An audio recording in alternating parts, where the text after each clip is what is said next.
Wahai adik-beradikku, nilai hubungan adik-beradik bila ibu bapa dah tiada, hanya adik-beradiklah keluarga kita yang ada. Tapi kalau dengan adik-beradik pun tak bertegur sapa, dengan adik-beradik pun bersengketa, dengan adik-beradik pun berkira, dengan adik-beradik pun tak nak berjumpa, maka siapa lagi keluarga kita? Ada kalanya kita berjaya lalu kita berubah. Ada kalanya kita dah kaya lalu kita menyombong. Ada kalanya kerana harta kita berbalah. Ada kalanya kerana iri hati dan dengki kita pulau adik-beradik kita sendiri. Ada kalanya kerana terlalu percaya pada kata-kata orang luar, kita fitnah adik-beradik sendiri. Perangai itu, sikap itu dari kita. Kita yang bermasalah. Lalu kita kata adik-beradik kita tak faham kita, benci kita, tak suka kita. Walhal kita sendiri yang menjauhkan diri dan mengasingkan diri daripada adik-beradik sendiri. Masa kecil boleh je hidup serumah, makan sepinggan, tidur sebantal, bersesak, bersempit sekali.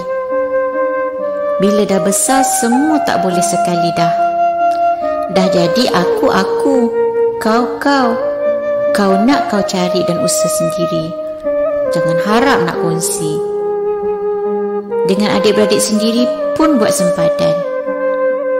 Ingatlah, masa tak berdaya nanti, masa tak berupaya nanti, masa tak bernyawa nanti, yang akan menguruskan adalah adik-beradik.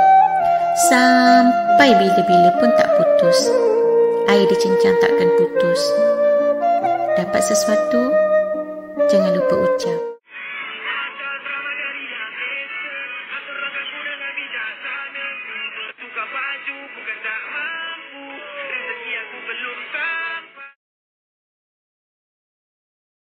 Ya Allah, Tuhan yang Maha Pengasih lagi Maha Penyayang.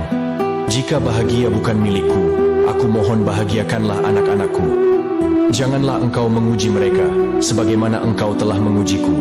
Aku menerima dengan ikhlas semua kesakitan, kepahitan, dan penderitaan hidup selama ini, jika hadiahnya adalah untuk kebahagiaan anak-anakku. Sungguh, aku sangat mencintai mereka. Ya Rob, peluklah mereka di saat tanganku tidak mampu merangkulnya.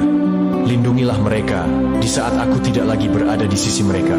Sayangi mereka di saat aku sudah tidak berada di tengah-tengah mereka. Amin. Ya Rabbal